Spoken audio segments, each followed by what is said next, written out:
Hey, listen to Wrestling Roundup on FreeFM, ArrowFM, and MP. As always, I'm Grady and live on Skype. We got Josh. Hey.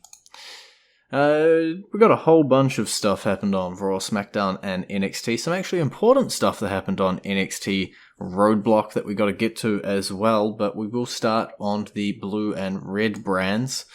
I guess first up, a title change that you completely predicted last week, as it ended up happening, and Sami Zayn was a transitional champion.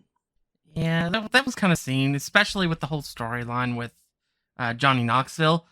There's no way they would put the title on the line between Knoxville and Sami Zayn, so it made perfect sense to shift the title, to transition the title off of him.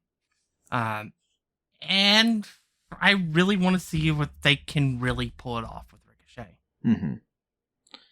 Yeah, it's one of those ones where, as you say, Sami Zayn versus Johnny Knoxville, regardless, was going to be the WrestleMania match between the two of them.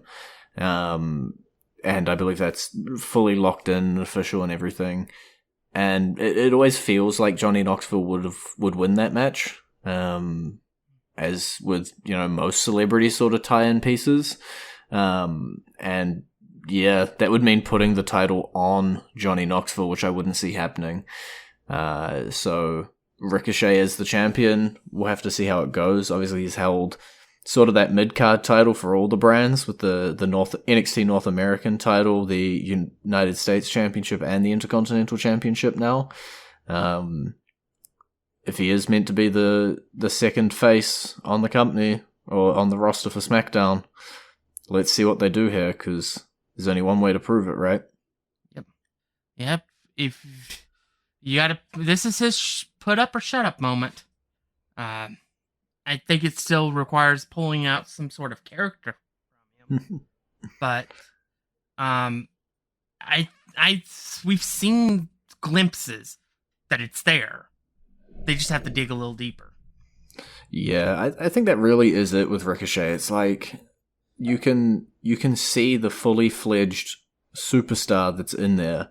It's just covered up by a little casing that you want to crack off and peel stuff away. And throughout time, you've seen stuff shine through this harder shell, but nothing's come along and just completely and utterly removed it. And if I can contrast that with another superstar, and I'm looking at Austin Theory here, also on SmackDown, the complete and utter opposite. This guy has completely broken out now. He's found a character that's worked, and he's 100% committed to it. I think that's maybe the difference right now between him and Ricochet. Ricochet hasn't really found a character, and definitely hasn't committed to anything beyond being a smiley, flippy guy. But this whole thing with Austin Theory, the big man, it's gold because it goes back to the oldest trick in the book for wrestling. If the wrestler believes in it, it makes it easier for the fans to believe in it. Mm-hmm. Yeah, and with this piece, obviously the Vince stuff is still a little iffy-wiffy, but the Austin Theory stuff, he is fully nailed down. He knows where he's going. He knows what he's doing. He can cut promos, as we saw on SmackDown this week with Pat McAfee. And, Pat put on one of the better celebrity matches that we've seen down on NXT. Austin Theory's a good young wrestler. This guy is going to the stars, to the moon, to borrow a phrase from Cameron Grimes. It'll be interesting to see what this match entails here. Will Pat go under? Will Austin Theory be slingshotted up, or will we get a live appearance from Vince McMahon? I do actually expect Vince to come out with Austin Theory. I think Pat wins the match, but I think it's not going to hurt Austin Theory in the long run. I just think that this is such an amazing thing. We've got Austin Theory's role in this whole thing. And then you have Pat McAfee, who was a punter in the NFL, made his name as this bodacious personality, transitioned to internet personality, largely because the sports companies didn't want to touch him for some reason. Now he's a commentator for the WWE and having a blast doing it, and fans are either loving or hating him depending on their point of view. And he's getting to have a match at WrestleMania. And it's not like some throwaway match with some growing... just like some complete nobody who doesn't really... Yeah. It is a marquee match. Yeah. And so if I want to say, I hope that it's a really, really good match, that it's one that we go out of it saying this might be the greatest celebrity match at WrestleMania in history. Because we know the other one is going to be okay. Mostly because of Sami. I don't trust Johnny Knoxville, but I don't think we're supposed to. Yeah. But in this case, you have an incredibly talented Austin Theory. Regardless of how you feel about his character, one thing cannot be denied. He is really good in the ring. For being so young, he's really good. And Pat McAfee showed, whether it was in his singles match without Adam Cole or the War Games match, he can at least hold his own with a talented wrestler. So I'm excited. This could be we went back to the Bad Bunny match from last year. Yeah. Which was amazing. I really do think this match has the possibility to not only top that match, but in my opinion, the greatest celebrity match at WrestleMania in history, Bam Bigelow versus Lawrence Taylor. Okay. That was an amazing match in 1995. And a lot of that was not just Bam Bigelow. Bam Bigelow was an amazing performer. Lawrence Taylor brought it. I really, really hope that we see that type of performance at WrestleMania between these two talents. Because that will further elevate Austin Theory. If they have what people are maybe considering the best match of the night, of the two nights, the sky will be the limit for Austin Theory.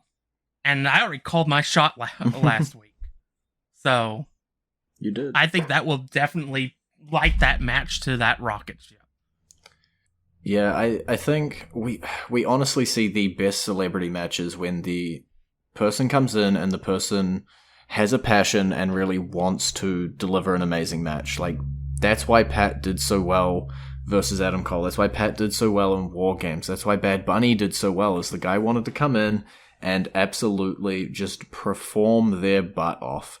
And you know that if Pat McAfee's getting a chance at WrestleMania, that he is going to bring every ounce of energy and every idea that he has to the table, and he's going to put his body through HE double hockey sticks to make sure they produce a damn good match.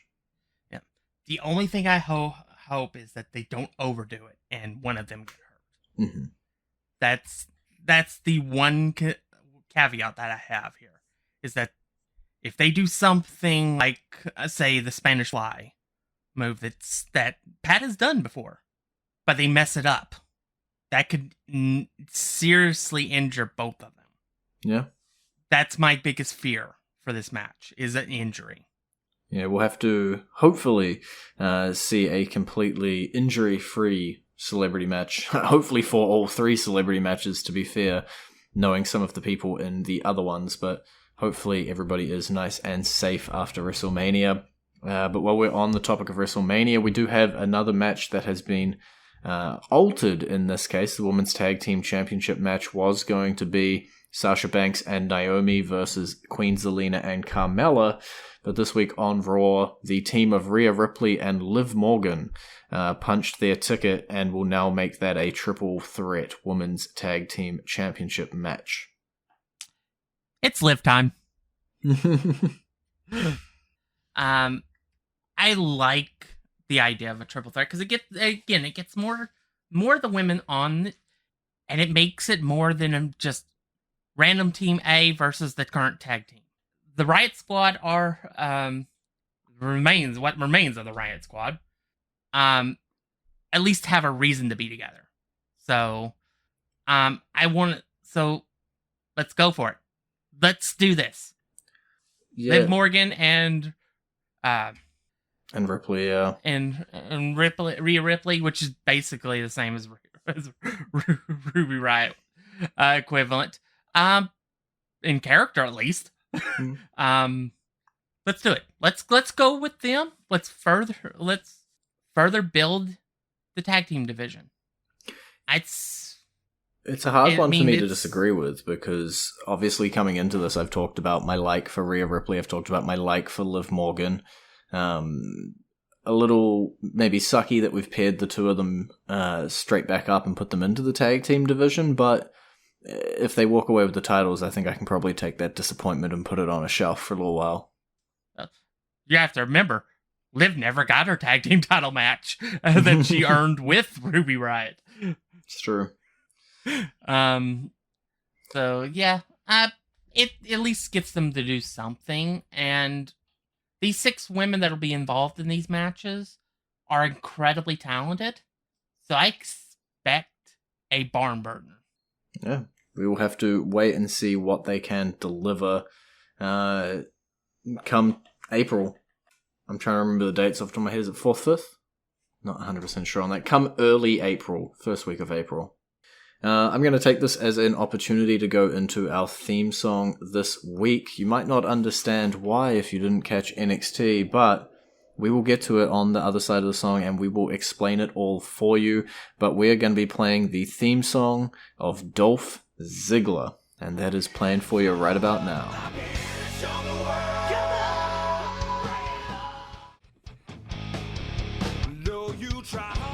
And you're back with Wrestling Roundup on FreeFM, ArrowFM, and NPR. I'm Grady, he's Josh. That was the theme of Dolph Ziggler, because, my God, this man just... when we say he can't do something, he just wants to prove us wrong. Yeah. What can you say? They went in a route we did not see coming. I do think that Dolph's going to be a transitional champion. The question is, does the title go back to Breakker, or does somebody else step up and take down the Showdown? Yeah, it's a weird one, because this feud has been crossing over to Raw. So we'll have to see as well if the NXT Championship shows up on Raw next week. Because on Raw we got the tag team match, I believe. Yeah, Bron Breakker and Ciampa versus Ziggler and Rude, and then this week on NXT, Dolph Ziggler takes the NXT Championship off of Breakker by pinning Tommaso Ciampa, though. Breakker protected a little bit there. I just don't know where we're going to go. I imagine this could eventually lead to the NXT Championship being defended at WrestleMania. Yeah, I could definitely see that as being a possibility. It also very likely they may have just decided, screw it. I know it's only been about 6 months, but let's bring Bron Breakker to the main roster. And then we'll figure out who we're going to put the title on afterwards. Yeah. I personally, I'd like to see Grayson Waller be the one to take down Ziggler. And I know alignments, it doesn't make a lot of sense, but I really like Grayson Waller. And I just think that there's something there to him as a long-term villain on NXT. Mm-hmm. Although I would find it absolutely hilarious if it was Cameron Grimes that did it. Yeah, we're going to have to see what ends up happening with Dolph Ziggler now, because obviously all of our predictions, everything that we tried to figure out where this NXT brand was going is completely out the window. I believe we gave him a Dolph Ziggler's chance again, and he once again defies us and comes out on top with the championship gold. And yeah, all of that planning goes out the window. What is the future of NXT 2.0? We don't quite know just yet. We're going to have to wait, and we're going to have to keep watching. I think until at least WrestleMania to see where exactly everything lies, all the chips end up laying. Yeah, it's definitely one of those situations there, but I think NXT 2.0 has shifted to a position where it's exactly what it was NXT was supposed to be. At least prior to the Wednesday Night War, if you want to call it that. In that you see in a more of an intermingling between Raw and SmackDown and NXT, with the storylines crossing over. Mm-hmm. You're seeing talent from the main roster working on NXT and further elevating people or taking their title. But I think NXT 2.0, I know people really did not like it at the beginning, but I think it's proving to work out because they're building new stars. It's one that it's really hard to figure out how it's going to go, right? Yeah, you cannot say definitive that Bron Breakker isn't a star. He's still got a lot of shine left on him, but he's a star. You have people that know who Tommaso Ciampa is now when on the main roster. So I think it's working the way it's intended to work. And we've got more pipeline in the pipeline now. And with Dolph Ziggler as the NXT champion, I imagine that the A champion isn't going to be very happy that a former world champion is the A champion. Yeah. So we'll have to see what is in the future, especially with Carmelo Hayes, I believe, defending his championship in a ladder match coming up, as people slowly begin to qualify for that match. But just before we run out of time on NXT, also going to mention this Dusty Rhodes Tag Team Classic for the females. The women, we were expecting it to go one way. They slightly swerved us the other way. And now our grand finals is going to be the odd couple, Dakota Kai and Wendy Chu, taking on, I guess, the veterans to a point, Io Shirai and Kaylee Ray. Essentially, we're going to have a two-time winner. Because you either have the two-time winner being your girl, Dakota Kai, or Io Shirai. So, I don't know. Okay? I don't know what to say, honestly. Yeah, I was so certain that they were going to let this be Raquel and Cora. Like, it seemed as though that's how everything was lined up. And then, yeah, it was just completely sideswiped to see Dakota Kai win. Not obviously disappointed, but confused, I guess, to where they were going to go with the winners. It always seems to be about new in NXT 2.0 at the moment, and so Shirai and Kaylee Ray doesn't necessarily mesh with that too well, but in the same way Wendy Chu does, but it doesn't seem like it was a star that they were going to focus heavily on. It was more of a comedy position, and that's why the role of unlikely Dusty Cup winner Cora Jade seems to fit better, where it is a 2.0 newer star that you do want to focus on. So, yeah, I'm with you. I'm at a loss for words. I don't quite know where this tournament is heading anymore. My pick just went out the window. And yeah, I think that is pretty much it from NXT. We are running out a little bit of time. Got a couple more things left to shove on in here. As disappointing as it is, it does appear as though Stone Cold Steve Austin has responded to Kevin Owens. He's responded to be on the KO show at WrestleMania. Everybody has, and their mother has said it's a match, though. I don't know. Yeah, the biggest thing I'm hearing is KO show on night 1, match on night 2. That seems to be the most firm thing that's floating around. Which obviously leaves Seth Rollins completely out in the open, with no WrestleMania plan, because just to combine this all together, we saw RK Bro pick up the Raw Tag Team Championships, and if it's not Owens and Rollins facing them, then at a loss from that aspect too. Yeah. I personally just feel it's going to be that the KO show will happen on night 1, and it'll end with an Austin stunner and a beer bash. Because that's how Stone Cold's segments always end at WrestleMania. Look, I hope it ends like that. I think we talked at length last week about not wanting a Stone Cold Steve Austin match. You know, like, that's a really cool legacy.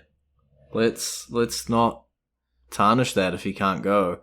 Like, every time someone's out there and they're like, oh my god, I want to see that one last Stone Cold Steve Austin match, and then I just think to the match between DX and the Brothers of Destruction, right? And the utter train wreck that was. And that's what I hold up every time now when I have to think about, hey, do you really actually want to see this retired legend come out for one more match? And of course, there's plenty of examples of where it's worked well. I can't poop on all of the retired legends coming out and having a couple good matches, but I don't know. Speaking of Undertaker, his last match being that Great Boneyard match. Yeah. He wasn't technically retired at the time, but it was more than past time for him to retire. So that was a great way to go out. Yeah, it's just a tough one with Austin. Look, I don't know. However it ends up shaping up, I would much prefer Kevin Owens and Seth Rollins versus RK Bro. 100%. I would much prefer that as the match for Kevin and for Seth. If it comes down to Austin versus Kevin Owens, I hope it's a short one. I really do. It probably will be. My guess is it'll probably be 5 to 7 minutes. Yeah, we got maybe 4 minutes left in the show. Is there anything throughout the wrestling world that you wanted to bring up, or do you want me to run off and grab another topic? Let's